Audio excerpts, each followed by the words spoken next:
August 17, 1859. Savannah's largest slave auction house fell silent when lot number 43 stepped onto the platform. 27 bidders had their paddles ready that sweltering afternoon, but within minutes, only one hand remained in the air. The woman standing in chains was young, healthy, and experienced in valuable domestic skills. Her starting price was deliberately set low. Yet something made every plantation owner in that room lower their eyes and step back. Something they knew, something they whispered about in the corridors, but never spoke aloud. One man, newly arrived from Charleston, didn't hear those whispers. He paid $12 for a woman worth $200. Within 6 months, he would understand why silence had filled that auction house, and by then it would be far too late to save himself. Before we continue with the story of what happened in Chatham County that year, I need you to do something. Hit that subscribe button right now, because stories like this one pulled from the darkest corners of American history are what we bring you every week. And leave a comment telling us what state or city you're watching from. I'm curious to know how far these tales of terror travel. Now let me tell you about the purchase that changed everything. The auction house on Broughton Street had seen thousands of transactions since its establishment in 1842, but the events of that August afternoon would be remembered differently than any other sale. The air inside the building was thick with unwashed bodies, tobacco smoke, and fear that no amount of whitewash could cover. But there was something else that day, something the regular attendees noticed immediately, a tension that made even hardened slave traders shift uncomfortably in their seats. Savannah in 1859 stood as one of the South's most prosperous cities, its wealth built entirely on cotton and forced labor. The city's port handled millions of pounds of the white crop each year, and the plantations surrounding it competed viciously for the most productive workers. Chatham County's soil was rich, its growing season long, and its plantation owners ruthless in their pursuit of profit. Thomas Cornelius Puigt arrived in Savannah 3 weeks before that fateful auction. At 34 years old, he represented new Southern money, the kind that made old families uncomfortable. His father had made a fortune in Charleston through cotton speculation and died suddenly, leaving Thomas with more wealth than experience. Thomas had purchased the old Waverly Plantation site unseen, eager to prove himself among Georgia's planting elite. The property came cheap, the previous owner having died without heirs, and Thomas saw it as his opportunity to build a legacy. The Waverly estate stretched across 800 acres of prime cotton land along the Vernon River. The main house displayed columned grandeur despite needing repairs. 42 enslaved people came with the property, but Thomas's overseer, a lean man named Hutchkins, advised he would need at least 60 to work the land properly for the coming season. Hence his presence at the Broughton Street auction house that August morning, cash in hand and determination in his eyes. The auction began at 10 o'clock. Thomas bid successfully on 3 young men and an experienced cook, spending nearly $5,000 by noon. During the lunch break, he overheard a conversation between 2 planters he recognized from a dinner party the previous week. "You staying for the afternoon session?" one asked. "No reason to. Already got what I came for. Besides, I know what's coming. Heard they're finally selling her. About time. Been sitting in the holding pens for 3 weeks. Nobody wants to buy. Still can't believe what happened at the Peaton place. 3 men dead inside of 2 months. 4 if you count old Peaton himself. Though Dr. Reeves said that was his heart. Mighty convenient timing." Thomas stepped back before they could notice him. His curiosity piqued when the auction resumed at 1 o'clock. Several morning bidders had not returned. The first 3 afternoon lots sold quickly. Then came lot 43. The woman who stepped onto the platform moved with dignity that seemed impossible given her circumstances. She appeared to be in her early 30s, skin the color of polished walnut, features sharp and defined, but it was her eyes that struck Thomas most. Dark, almost black, possessing a quality of stillness that belonged to someone who had stopped hoping and found a different kind of strength in that hopelessness. Lot 43. The auctioneer announced without enthusiasm. Female, approximately 32 years of age, name of Celia, experienced in household duties, particularly cooking and medical assistance, has served as midwife and herb doctor, literate in English, no known physical defects, starting bid of $10. Thomas waited for raised paddles. Instead, silence. $10 was insultingly low for a woman with medical skills. Midwives were valuable, often earning owners significant income by attending births throughout the county. $10, the auctioneer repeated. "Do I hear $10? The silence stretched. Men deliberately looked away, studying floors, ceilings, their own hands, anything but the woman on the platform. Thomas raised his paddle. $10 to the gentleman in the blue coat, the auctioneer said quickly, relief evident. Do I hear 12? Nothing. The room remained frozen. Going once at $10, going twice. Sold for $10 to the gentleman in blue. The gavel cracked like a gunshot. The woman, Celia, turned her gaze toward Thomas for the first time. Her expression didn't change, but something in her eyes shifted, a flicker of recognition or assessment. Then she was led away. After the auction, Thomas approached the office to complete his purchases.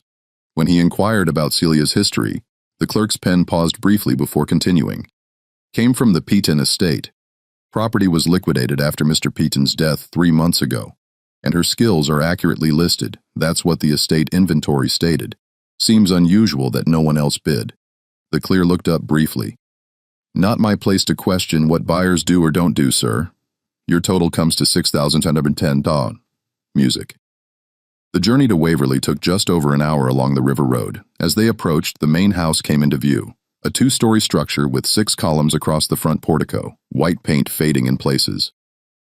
Beyond lay the quarters, 2 long buildings, and further still the cotton fields stretching toward the treen in neat rows.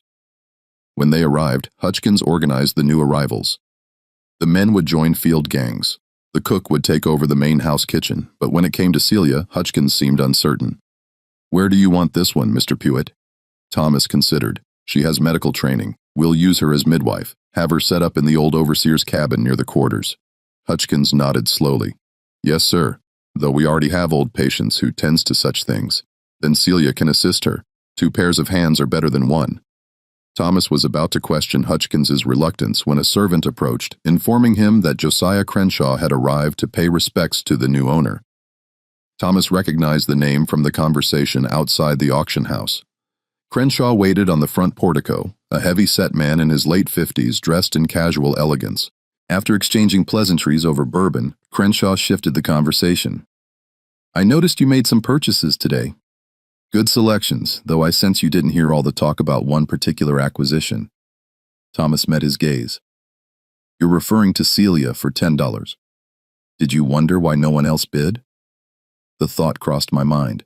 Crenshaw set his glass down carefully. That woman came from the Peaton estate. Dr. Harold Peaton died 3 months ago. Healthy until he wasn't. His nephew inherited and immediately sold everything, couldn't get away fast enough. He paused. Peaton's death wouldn't have raised eyebrows by itself, but it was what came before and what came before. His overseer, a man named Kelly, dead from brain fever after 2 weeks of raving.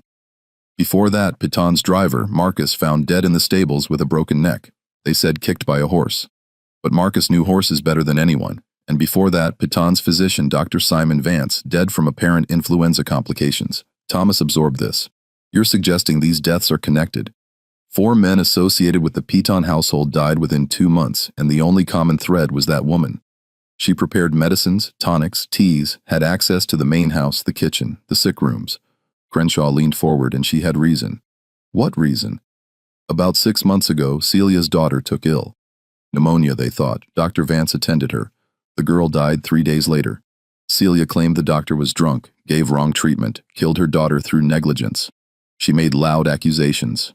Peaton had her whipped and confined. Crenoff finished his bourbon. 2 weeks later, Dr. Vance was dead, then Marcus, then Kelly, then Peaton. That could be coincidence. Could be. But that woman has knowledge of herbs and plants that goes deeper than most. She knows what cures and what kills, and she's got nothing left to lose. He stood to leave. I came as a courtesy, Mr. Pewitt. What you do with the information is your business. But if I were you, I would sell that woman quickly or put her in the fields where she can't access anyone's food or drink. That evening, Thomas visited the overseer's cabin where Celia had been housed. She sat on the rough bed, hands unbound, posture straight despite the day's ordeal. She stood when she saw him, but her eyes met his directly. You're Celia, Thomas said. Yes, master. I'm told you have skills as a midwife and herbalist. Where did you learn? My mother was midwife before me. She learned from her mother. I learned from watching then, doing, and I can read, so I studied books when I could find them.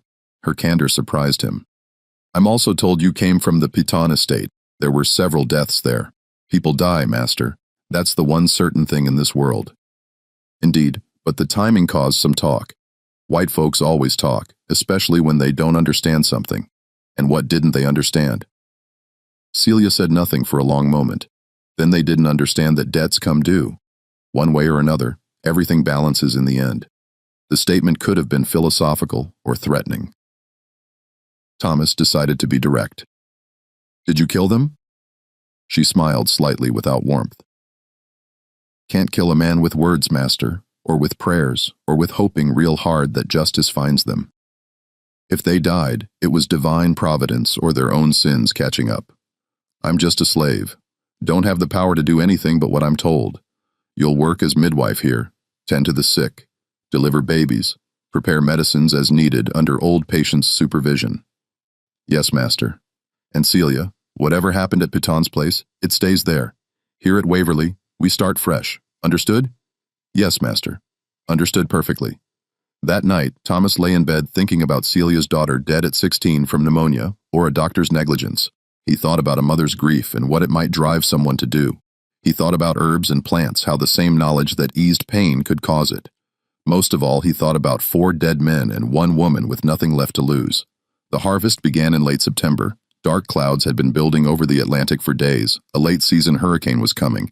If the cotton wasn't picked before the storm hit, an entire year's profit could be destroyed.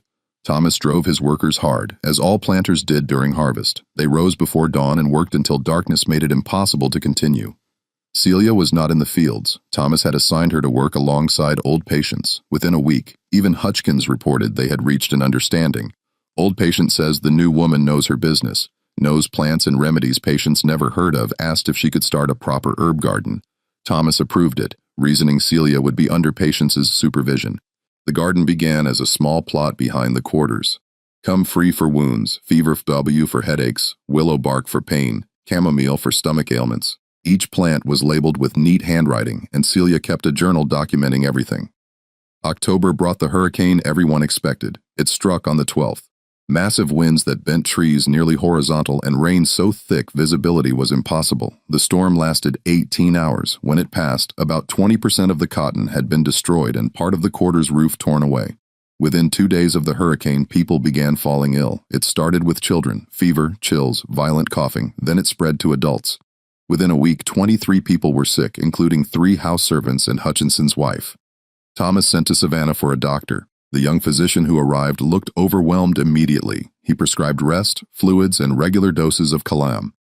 Keep them warm and dry. The fever should break in a week or so. After the doctor left, Thomas found Celia in the quarters, moving from patient to patient with patients trailing behind. She had organized them efficiently, checking temperatures, listening to breathing, examining with practiced assessment. The doctor prescribed calomel, Thomas told her. Celia didn't look up. Calomel makes it worse, weakens them more than the fever does. It's what doctors use. Doctors kill more people than they save. You want these people to live so they can keep working? Let me treat them my way. Thomas should have been offended by her tone. Instead, he asked, what would you do differently? No calam, willow bark tea for fever, honey and garlic for cough, elderberry to strengthen them. Keep them hydrated with boiled water, not raw river water, and most important, keep the sickest ones separate. This illness spreads through the air. Group them too close and you'll lose everyone. It went against conventional wisdom, which held that diseases arose from bad air rather than spreading person to person. But Thomas had noticed diseases did seem to cluster in patterns. Do it your way, he said. But if people start dying, it becomes your responsibility. People dying is always someone's responsibility, master. The question is whose? She organized the sick into 3 groups by severity, preparing teas and tonics carefully. Within 3 days, fever began breaking in the first patients. Within a week, all but 2 had recovered, both elderly, already weakened. Under conventional treatment, Thomas suspected the death toll would have been far higher. Word spread quickly. By early November, Thomas received visits from neighboring planters wanting to borrow Celia services. He agreed partly for neighborly relations and partly because the fees brought additional income. Celia was sent to the Mansfield Plantation for yellow fever, to the Rutland place for a difficult childbirth, to a farm near the Augie River for a snakebite. In each case, she succeeded where others would have failed. Her reputation grew. Celia could heal what others couldn't, but reputation is dangerous, especially for someone in Celia's position. People began remembering the Peaton estate. They wondered if someone who knew so much about healing might also know about the opposite. Thomas heard these whispers, but dismissed them. Celia had been professional and effective since arriving. She had saved his workers and earned him money. Whatever had happened at Petton's was past. December brought unusual cold, frost-covering fields in the mornings. The cotton harvest had been completed despite hurricane damage, and Thomas had sold his crop for a respectable price. He began to relax, feeling he had navigated his first year without major disaster. That was when the first sign appeared. Hutchkins came to the main house one Tuesday morning, face pale and hands shaking. "Mr. Puit, you need to come to the quarters now." A crowd had gathered near the quarters' north end. They parted when Thomas approached, revealing a symbol painted on the wall in what appeared to be blood or dark red clay. The symbol was complex, a circle with lines radiating outward and smaller circles at specific points. In the center was a handprint, adult-sized fingers spread wide. "What is this?" Thomas demanded. An older man named Daniel stepped forward. "It's a warning sign, Master. Old magic. African magic from before any of us were born. My grandmother knew of such things, said they were dangerous, that they called on powers that didn't forget and didn't forgive. Who did this?" Silence. Then Daniel said carefully, "Don't know, Master, but signs like that usually mean someone's working roots, calling on the old ways.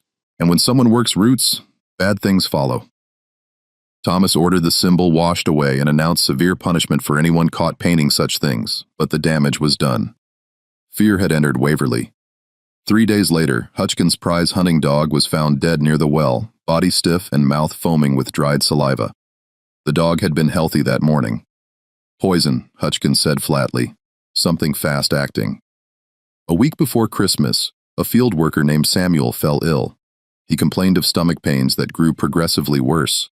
By evening, he was vomiting violently, body convulsing. Celia was summoned, but when she examined him, her expression grew grave. "This isn't natural illness. He's been poisoned." Thomas felt his stomach drop. "Poisoned? How?" "Can't say without knowing what he ate or drank, but the symptoms are consistent with several plant toxins." She looked at Thomas. "The question isn't what poisoned him. The question is, who gave it to him?" Samuel died 3 hours later in seizures. It was a horrible death, and everyone witnessed some part of it. The fear that had been spreading now exploded into near panic. Thomas ordered an investigation, questioning everyone near Samuel that day. The results were frustratingly inconclusive. Samuel had eaten from the communal part, drunk from the well. He had no known enemies. There was no apparent reason for anyone to want him dead. Unless Thomas thought with growing dread, Samuel wasn't the intended target.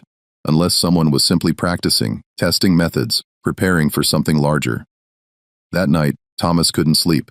He lay in bed listening to every creak, wondering what was happening on his plantation. Someone had knowledge of poisons. Someone was using it, and despite his earlier confidence, Thomas found himself thinking again about the Peaton estate and those 4 dead men. Christmas at Waverly was subdued. Thomas had planned to give the enslaved workers 3 days off with extra rations, but Samuel's death had cast a pall over everything. People accepted their gifts with muted thanks, avoiding eye contact, eager to return to the quarters where they felt safer in numbers. On Christmas evening, Thomas heard a commotion from the quarters. He grabbed his pistol and ran outside into the cold December night.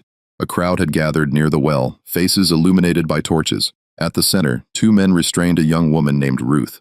She was fighting them, screaming words that didn't quite make sense, eyes wide and unfocused. "What's happening?" Thomas demanded. Hutchkins pushed through the crowd. "She tried to throw herself down the well, sir." Daniel and Joseph caught her just in time. Ruth was perhaps 19, a house servant who worked in the laundry. Thomas had never known her to cause trouble. "Ruth, what were you doing?" She stopped struggling and turned toward him. In torchlight, her face looked gaunt, almost skeletal. "They're coming for me. I can hear them. They're in my head, telling me what I did, showing me what's going to happen. I can't make them stop. The only way to make them stop is to—" She lunged toward the well again, but the men holding her were ready. "She's been like this for hours," a house servant said. "Started just after sunset, talking about voices and shadows and debts coming due." Debts coming due. The same phrase Celia had used months ago. Thomas felt cold. That had nothing to do with December temperature. "Get her inside." Tie her down if necessary, and someone fetch Celia. But Celia was already there, standing at the crowd's edge, so still, Thomas hadn't noticed. She moved forward now, and the crowd parted for her. "Let me see her," Celia said. Ruth's eyes focused on Celia, and something like recognition crossed her face. You know, you understand. Tell them what I did." "Hush now," Celia said, her voice gentle in a way Thomas had never heard. "No need to tell anyone anything. What's done is done, and what's coming will come regardless. I didn't mean for him to die," Ruth sobbed. "I was just so angry. He had no right to touch me like that. I just wanted him to hurt like he made me hurt. I didn't know the mushrooms would kill him. I swear I didn't know." The crowd went silent. Thomas felt as if the ground had shifted. "Ruth, are you saying you poisoned Samuel?" But Ruth wasn't looking at Thomas. Her eyes were fixed on Celia, pleading and terrified. "Make it stop, please. The voices, the shadows, make them stop." Celia touched Ruth's forehead with 2 fingers, a gesture that seemed almost ritualistic. "Can't stop what you started, child. You opened a door you didn't know was there, and now you have to walk through it. All I can do is ease the journey." "What are you talking about?" Thomas demanded. "What door?" Celia ignored him. She produced a small bottle from her pocket, uncorked it, and held it to Ruth's lips. "Drink this. It'll calm the voices, quiet the shadows. You'll sleep, and when you wake, you'll be at peace." Ruth drank obediently. Within minutes, her struggling ceased. Her eyes closed. Her breathing became slow and regular. The men carried her to an empty cabin to be watched, and the crowd dispersed slowly, whispering. Thomas grabbed Celia's arm before she could leave. "What did you give her?" "Valerian root, mostly chamomile, poppy extract, things to help her sleep. She confessed to murder. She confessed to being foolish. Girl had relations with Samuel she didn't want. Got some mushrooms she thought would make him sick, teach him a lesson. Didn't realize the ones she picked were deadly. Easy to mistake if you don't know what you're looking for." Celia pulled her arm free. Now she's eaten up with guilt. Seeing things that aren't there. Hearing voices that don't exist. Mind can do terrible things when it's breaking under the weight of what it's done. "You seem to know a great deal about minds breaking." Celia met his gaze steadily. "I know about guilt, Master. Know about what it does to people, how it twists them up inside until they can't tell what's real and what's not. I know about debts and how they come due in ways people don't expect." She walked away, leaving Thomas with more questions than answers and a growing certainty that he was in far deeper water than he had realized. Ruth died 2 days later, still sleeping. She simply stopped breathing during the night, peacefully by all accounts. Celia examined her and declared it heart failure brought on by extreme distress. The death was ruled natural, though several workers whispered that Ruth had been allowed to die, that Celia's medicine had been something other than valerian. Thomas didn't know what to believe. Ruth had confessed to Samuel's murder, which should have brought clarity, but instead it had only deepened the mystery. How had an ignorant girl known which mushrooms to use? Where had she learned about plant toxins?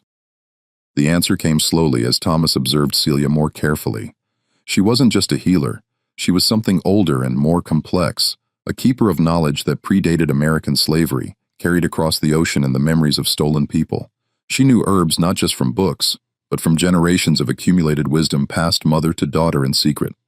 And she was teaching others. Thomas began to notice patterns.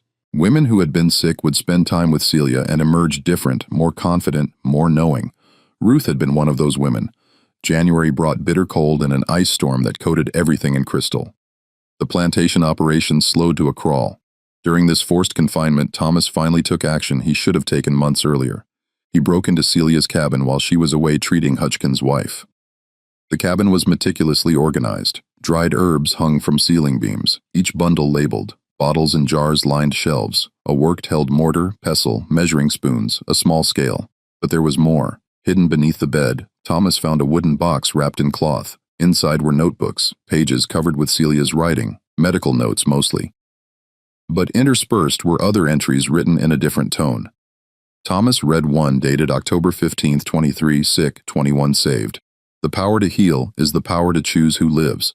They don't understand this. They think my knowledge belongs to them because they own my body. But knowledge can't be owned. It can only be shared or withheld. I share it with those who deserve it. I withhold it from those who don't. This is the only power I have, and I wield it carefully. Every life saved is a debt in my favor. Every death prevented is a weight on the scales. When the scales balance, justice will be served.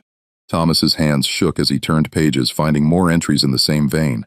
Celia was keeping a ledger of moral debts. She was deciding who was worthy of healing and who was not. Another entry dated December 20th. The girl came to me in tears, told me what the man did to her, told me she wanted him to hurt. I gave her knowledge as I give all who ask and deserve. Not my place to judge what she does with it. She makes her own choices, faces her own consequences. But I also gave her something else. Guilt. Planted it deep with careful words. Guilt is slower than poison, but just as deadly. It eats from the inside, destroys the spirit before the body fails. She will not live long. This is mercy, though she doesn't know it yet. Thomas closed the notebook carefully, his mind racing. Celia hadn't directly poisoned Samuel, but she had taught Ruth how, knowing what the girl intended. Then she had driven Ruth to madness and death through psychological manipulation masked as spiritual counsel. He continued searching and found wrapped in oilcloth at the box's bottom a single sheet of yellowed paper covered with different handwriting. My daughter, if you are reading this, I am gone and you carry our knowledge alone. Remember what I taught you. The plants are neither good nor evil. They simply are. We choose how to use them. Use them to heal when the scales are balanced. Use them to harm when justice demands it. But always keep the ledger. Every life saved, every death allowed, every choice made must be recorded and remembered. This is our power and our burden. We are not slaves, though they call us such. We are keepers of the old knowledge, and that knowledge makes us free in ways they cannot understand or take from us. It was signed Phoebe and dated March 1838. Celia's mother, the woman who had taught her daughter not just healing, but a philosophy of selective mercy and calculated revenge. Thomas heard footsteps outside and barely had time to replace everything before Celia entered. She stopped in the doorway, eyes moving from Thomas to the bed to the hidden box. She knew, "Your wife is asking for you, master," Celia said quietly. "You should go to her now."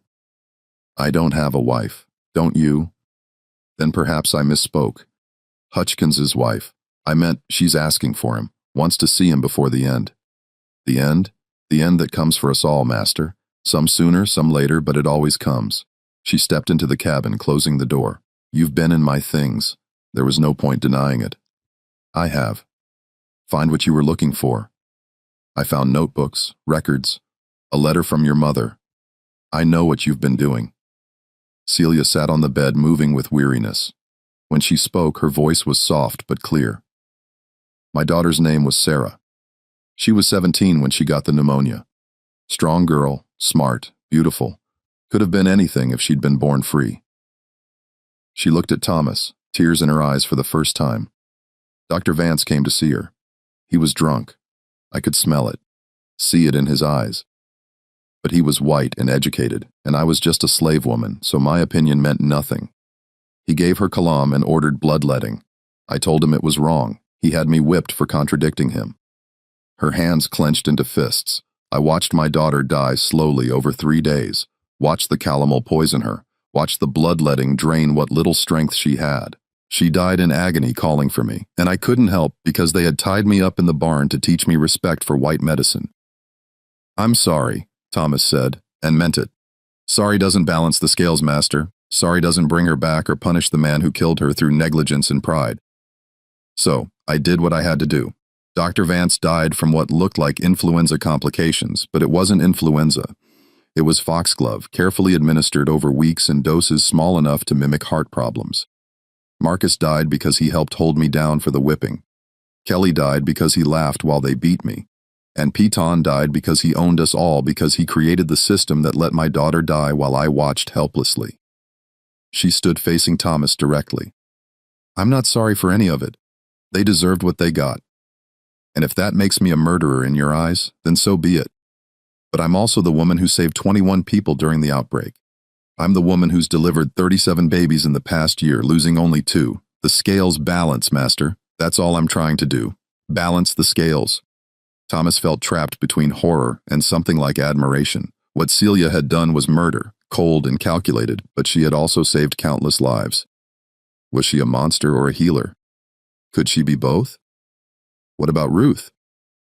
Ruth came to me for help. I gave her knowledge. She made her own choices. But I also saw in her what I've seen in others who take a life, the guilt that comes after, the way it eats at the mind. I gave her peace. Master gave her a way out that was gentler than what she would have suffered otherwise. And Hutchkins's wife Celia's expression was neutral. Everyone dies eventually, Master. The question is when and how and whether they deserve their fate. She paused. Hutchkins was overseer at Petton's place before he came here. He supervised my whipping, held the rope himself. You didn't know that, did you? Thomas felt his stomach drop. No, he's not a bad man, just following orders. But my daughter died while I hung in that barn, and he's part of that chain. So yes, his wife is going to die. Not quickly, not obviously, but inevitably. Call it murder if you want. I call it justice. The cabin seemed darker, though the candle burned as brightly. Thomas realized he stood at a crossroads. He could report what he knew, try to have Celia arrested. But he had no proof beyond notebooks that could be interpreted as philosophical musings, and if he moved against her, who would care for Waverly's sick? What happens now? Thomas asked. That depends on you, Master. You can try to stop me, but you won't succeed. Too many people depend on me. Trust me. Move against me, and you'll have a rebellion. Or you can look the other way. Let the scales balance themselves and benefit from my skills. Your workers will be healthier, your profits higher. All it costs is your conscience and the lives of a few men who probably deserve what they get. And if one of those men is me? Celia tilted her head, considering. Are you guilty of anything, Master? Have you harmed someone who didn't deserve it? Killed someone through negligence or cruelty? Because if you haven't, you have nothing to fear from me. I don't punish the innocent, I only balance the scales.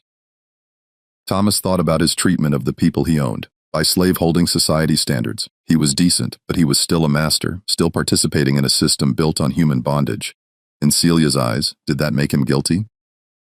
The Waverly Plantation came to you from the previous owner, Celia said softly. Did you ever wonder how he died? Thomas's mouth went dry. Natural causes. That's what I was told. He did. Heart failure from years of hard living. I had nothing to do with it. I wasn't here yet. But when Pétion's estate was liquidated, I knew where I would end up. Word travels among slaves faster than among masters. I knew Waverly was being sold to a new owner from Charleston. I knew you were young, inexperienced, ambitious. I knew you would need a skilled healer. She moved closer.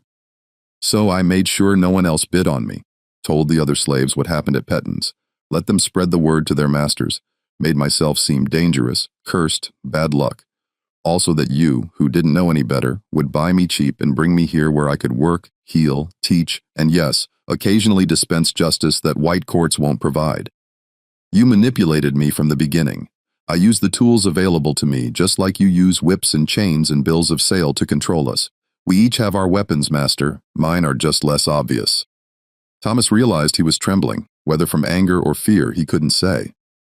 I could sell you, send you south, away from everyone you know. You could try, but who would buy me now? Everyone from here to Mobile has heard the stories.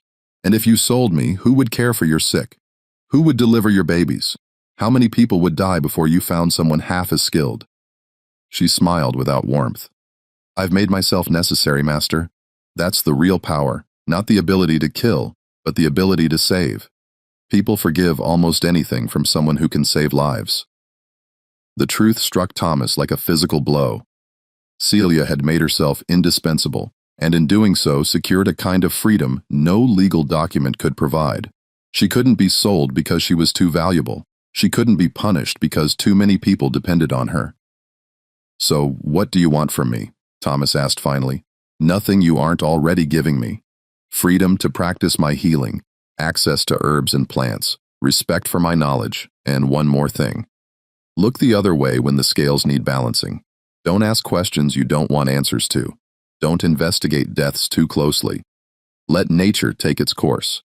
Even when nature has a helping hand, you're asking me to be complicit in murder. I'm asking you to be complicit in justice. There's a difference, though I don't expect you to see it. But think on this. How many slaves die every year from the cruelties of this system?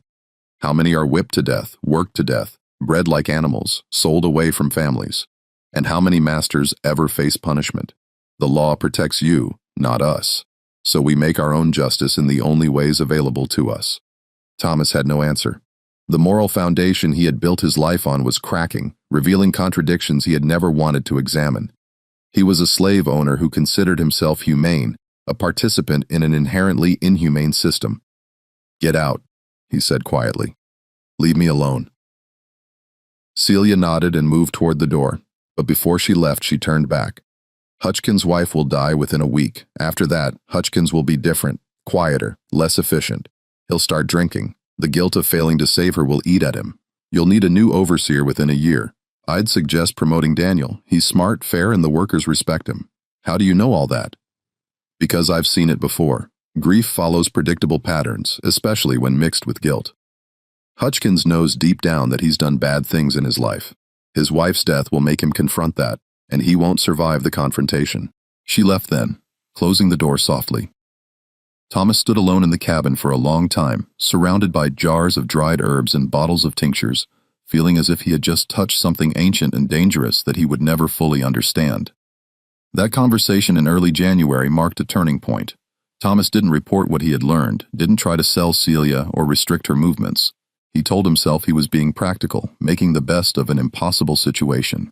But late at night, alone in the master's chamber, he knew the truth. He was afraid of what Celia might do if he moved against her, afraid of losing the only competent medical care his plantation had, and perhaps most disturbing, afraid that her philosophy of balanced scales might contain more truth than he wanted to acknowledge. Hutchkins' wife died on January 9th, exactly as Celia had predicted. The woman simply faded away over the course of a week, growing weaker each day until her breathing stopped one cold morning just before dawn. Hutchkins was devastated. He had sat vigil by her bedside for 3 days straight, watching helplessly as she slipped away despite Celia's attentions. Or perhaps, Thomas thought darkly, because of them.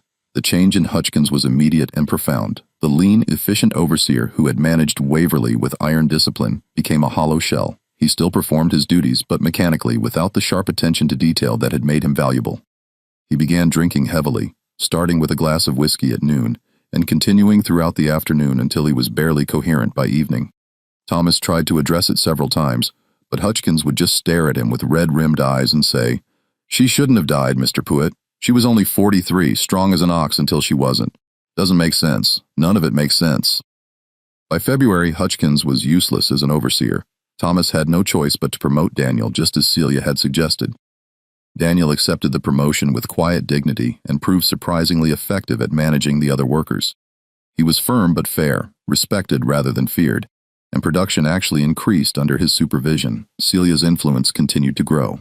Women from neighboring plantations began appearing at Waverly, sometimes with their master's knowledge, sometimes without, seeking Celia's advice on matters ranging from difficult pregnancies to mysterious ailments that white doctors couldn't cure. Thomas found himself in the peculiar position of running what amounted to a medical practice, with Celia as the primary practitioner and himself merely the owner of the facility. The fees from these consultations were substantial. By March, Celia's medical work had brought in nearly $800, more than some field hands generated in an entire year.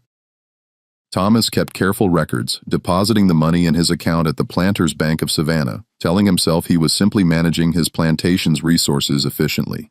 But he knew better. Every dollar earned from Celia's healing tied him more tightly to her, made her more indispensable, more protected. He was becoming complicit, not through action, but through acceptance, through the slow erosion of principles in favor of profit. In late March, something happened that forced Thomas to confront just how far he had fallen into Celia's web. A man arrived at Waverly one afternoon riding an expensive horse and dressed in the fine clothes of Charleston's merchant class. His name was Robert Peaton, and he was the nephew of the late Dr. Harold Peaton, the man who had owned Celia before Thomas. Thomas received him in the main house parlor, offering bourbon and the careful courtesy that Southern hospitality demanded. But Peaton waved away the drink and got straight to his purpose. "Mr. Pruitt, I understand you purchased a woman named Celia at auction last August. I want to buy her from you." Thomas felt his stomach tighten. "Celia is not for sale. She's a valuable worker, essential to my plantation's operations. I'll pay 5 times what you paid, $60. "Still no." Peaton leaned forward, his expression hardening. "Let me be direct. That woman murdered my uncle and 3 other men. I have no proof that would stand up in court, but I know it as surely as I know my own name. She's dangerous, Mr. Pruitt. Every day you keep her here, you're putting yourself and everyone on this plantation at risk. Those are serious accusations without evidence." "Evidence," Piton laughed bitterly. My uncle died 3 months after that woman's daughter passed. His overseer, his driver, his personal physician, all dead within weeks of each other. You call that coincidence? I call it unfortunate timing. People die, Mr. Piton. It's the nature of life. Don't patronize me. I've done my research. I know about the outbreak here last October, how 23 people fell ill and she saved most of them. I know about the field hand who died of poisoning in December. I know about a girl named Ruth who threw herself down a well or tried to right before Christmas. And I know Hutchins's wife just died last month.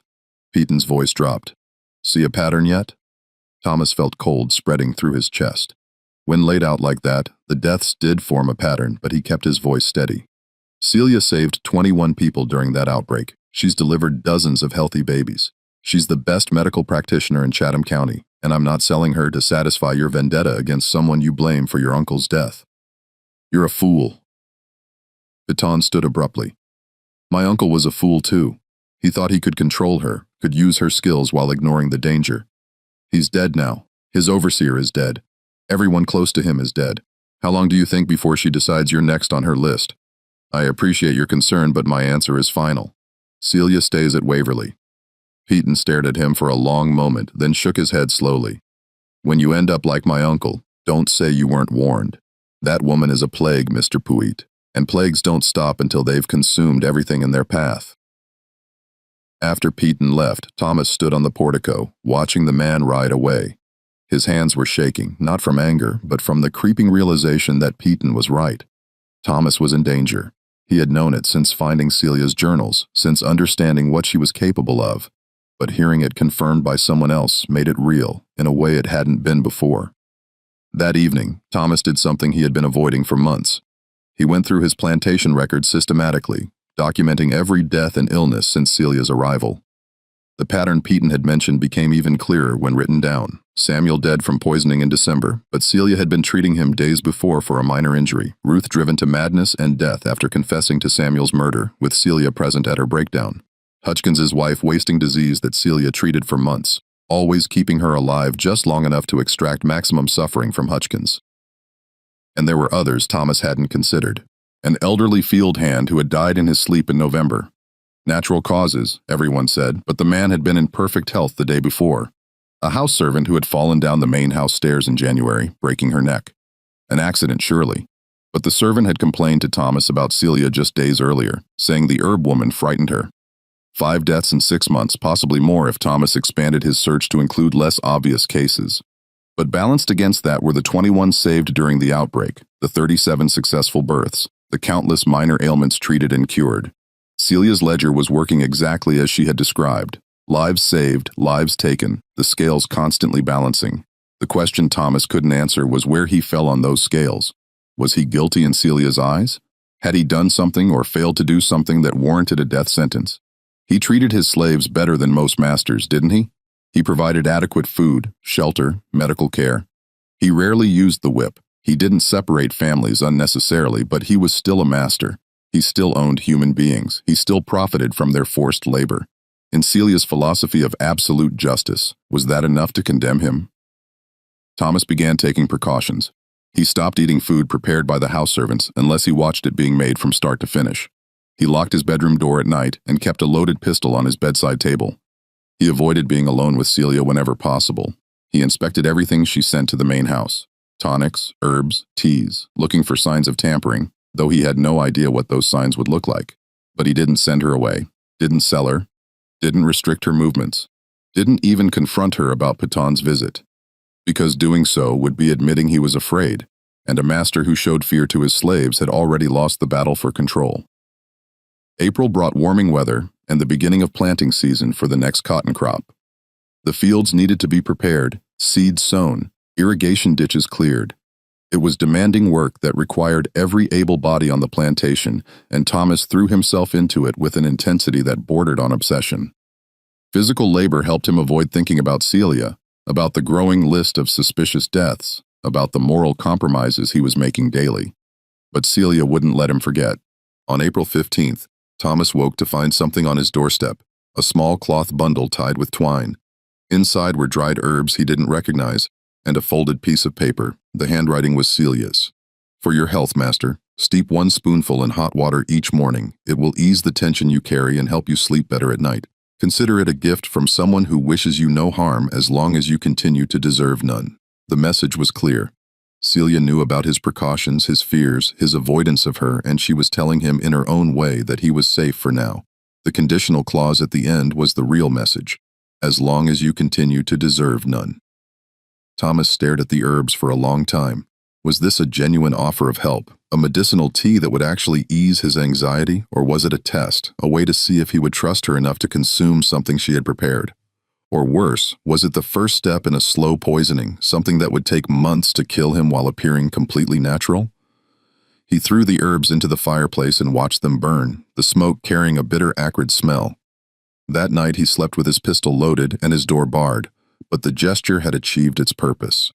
Thomas was now constantly aware that Celia knew his routines, his fears, his weaknesses. She had access to his bedroom door. She could leave things for him to find. The message was unmistakable. If she wanted him dead, he would be dead. The fact that he was still alive meant she had chosen to let him live. The power dynamic had completely reversed. Thomas was the master in name only. Celia was the one who decided who lived and who died on Waverly Plantation. The situation deteriorated further in early May. Hutchkins, who had been steadily drinking himself to death since his wife's passing, finally succeeded. Thomas found him in the old overseer's cabin, the same cabin where Celia had once lived, with an empty bottle of laudanum on the table beside him. The death was ruled a suicide. Grief and alcohol combining to destroy what little will to live Hutchkins had retained. But Thomas noticed something odd.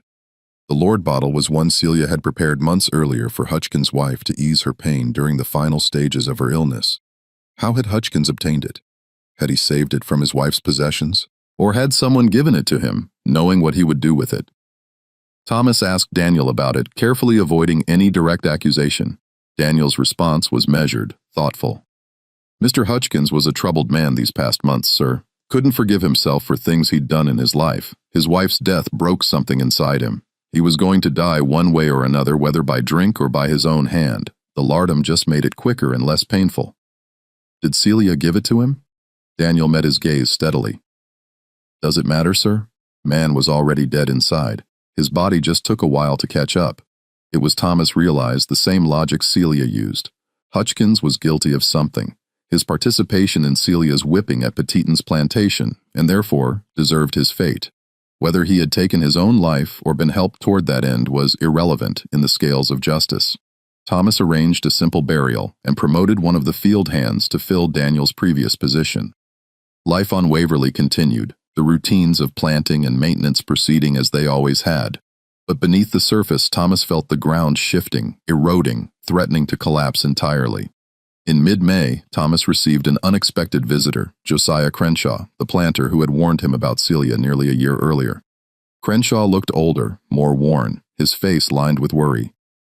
"Mr. Puit," Crenshaw said as they sat on the portico with Borby and neither man was drinking. "I owe you an apology. I should have been more forceful in my warning last year. Should have made you understand exactly what that woman is capable of." "I understand now," Thomas said quietly. Do you understand that she's not just a murderer but something far more dangerous? She's building a network, Mr. Puit, teaching other women her knowledge, spreading her philosophy of balance and justice.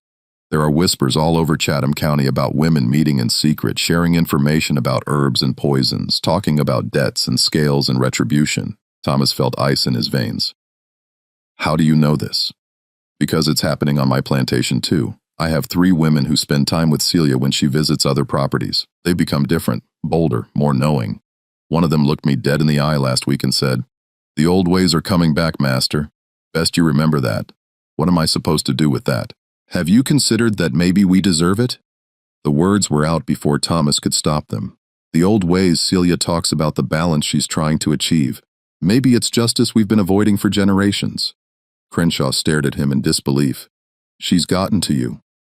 "God help me. That woman has actually gotten inside your head. She saved 21 people during the outbreak, Shaw. She's delivered dozens of healthy babies. She's healed the sick when white doctors failed. Yes, people have died around her, but more have lived. Isn't that the definition of a net positive?" "A net positive?" Crenshaw stood abruptly. "Listen to yourself. You're rationalizing murder because the murderer is also useful. That's not justice, Mr. Pewitt. That's moral bankruptcy." He left without another word, and Thomas sat alone on the portico as evening fell, wondering when exactly he had crossed the line from reluctant acceptance to active defense of Celia's actions. When had he stopped seeing her as a threat, and started seeing her as a necessary corrective to an unjust system? The answer, he realized with growing horror, was that he had been moving toward this position since the moment he found her journals. Every day he didn't act against her. Every death he rationalized away. Every life she saved that he benefited from. All of it had been slowly eroding his moral foundation until he had become what Crenshaw accused him of being complicit. June arrived with oppressive heat and humidity that made every breath feel like drowning. The cotton plants were growing well, but the weather also brought sickness, fever, dysentery, heat exhaustion. Celia worked tirelessly, moving from one patient to another. Her herb garden now expanded to include dozens of medicinal plants. Thomas watched her work and saw perhaps for the first time the full complexity of what she was. She was a murderer, yes, but she was also a healer who genuinely cared about the people she treated. She was a philosopher with a coherent moral system, however terrible its implications. She was a teacher passing on knowledge that predated slavery and would outlast it. She was an agent of justice in a world that provided no legal recourse for people like her. And she was, Thomas finally admitted to himself, the most remarkable person he had ever met. The realization should have terrified him more than it did. On June 23rd, Celia came to the main house and requested to speak with Thomas privately. It was the first time she had initiated such a meeting since their confrontation in her cabin 6 months earlier.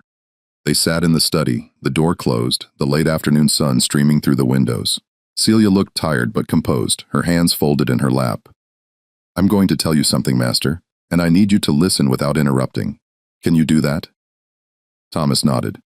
"There's a man coming here tomorrow. His name is Benjamin Lell. He owns a rice plantation on the Ogeechee River. You may remember him from the auction where you bought me. He was one of the men who refused to bid." Thomas did remember. Lell had been talking with Crenshaw outside the auction house discussing Celia's reputation. "Lell is coming here because his daughter is sick. She's 17, same age my Sarah was. The local doctor can't help her, and Lell is desperate enough to overcome his fear of me. He's going to ask you to let me treat her. And will you?"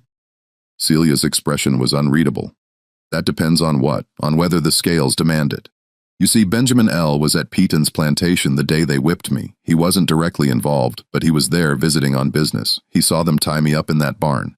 He saw my daughter dying in the house, and he said nothing. Did nothing. Just looked away because it was easier than getting involved in another man's business." Thomas felt his chest tighten. "So, you're going to let his daughter die?" "I'm going to make him understand what it means to watch your child suffer while someone who could help chooses not to. I'm going to make him feel what I felt in that barn, knowing Sarah was dying and I couldn't reach her." Celia's voice remained calm, almost gentle. "And then after he's felt that pain, after he's begged and pleaded and promised anything, if only I'll save her, then I'll decide. Maybe I'll heal her, maybe I won't. The scales will tell me which is right. That's monstrous. Is it? Or is it just a mirror held up to show what's been done to us for generations? Lell had the power to help and chose not to. Now I have the power, and I'm choosing the same way he did. If that's monstrous, then we're all monsters, Master. Every single one of us." Thomas had no response. The logic was circular, perfect, and absolutely horrifying. "I'm telling you this," Celia continued, "because tomorrow you're going to face a choice. Lell will beg you to intervene to order me to treat his daughter. You have that legal right. I'm your property, and my skills belong to you. But if you give me that order, you become part of the chain. You become someone whose debt needs to be balanced." The threat was implicit, but clear. If Thomas forced Celia to act against her judgment, he would move from the category of people she tolerated to the category of people she targeted. "Why are you warning me?" "Because despite everything, I don't want to see you on the wrong side of the scales. You're not a good man, Master. You own slaves, and that makes you complicit in evil.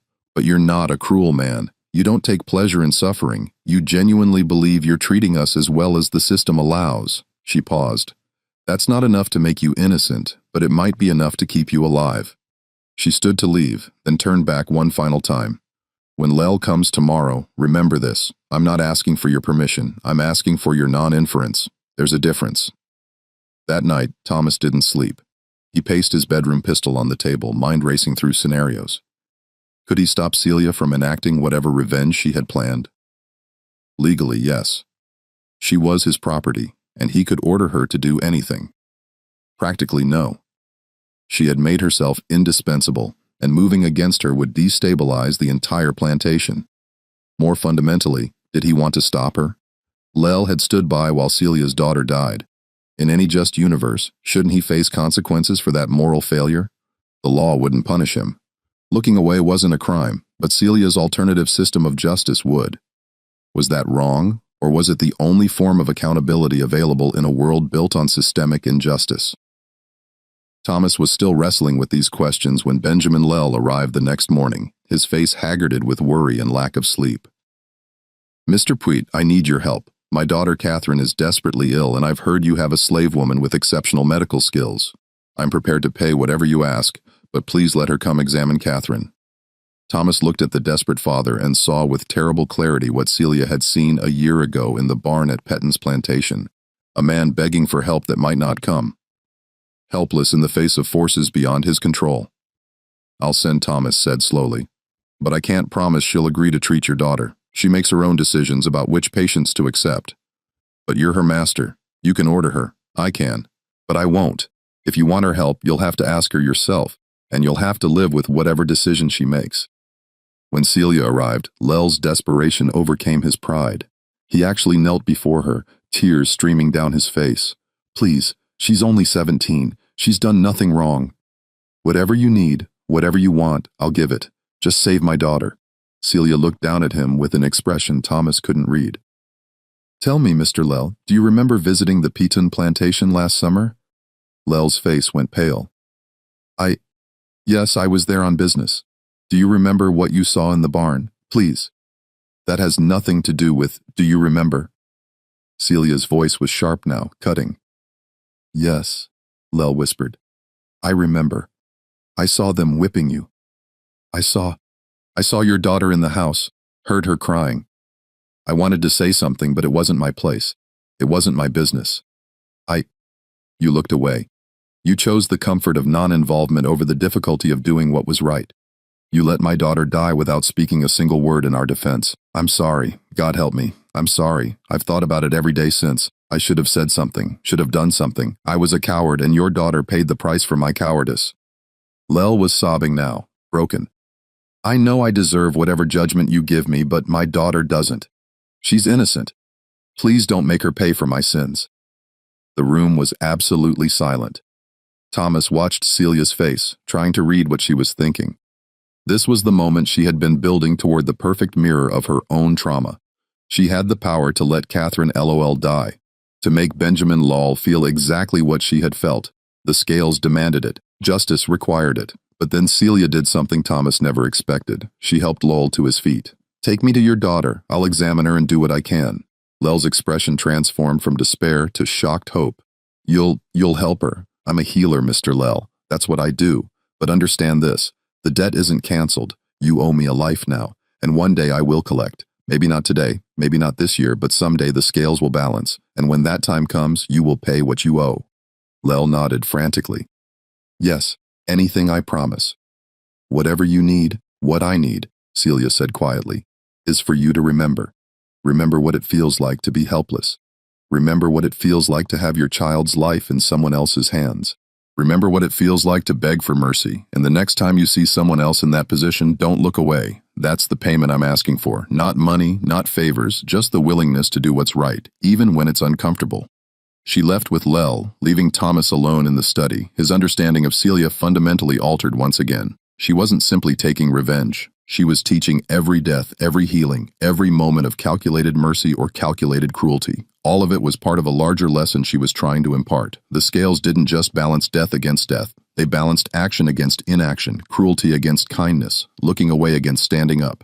Celia returned 3 days later and reported that Catherine Lel would recover. The girl had been suffering from infected lungs made worse by the calomel and bloodletting the local doctor had prescribed.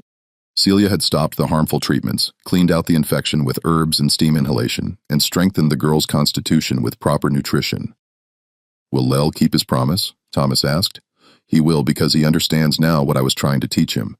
Fear can change behavior, but understanding changes the heart." LOL will be a different man from now on.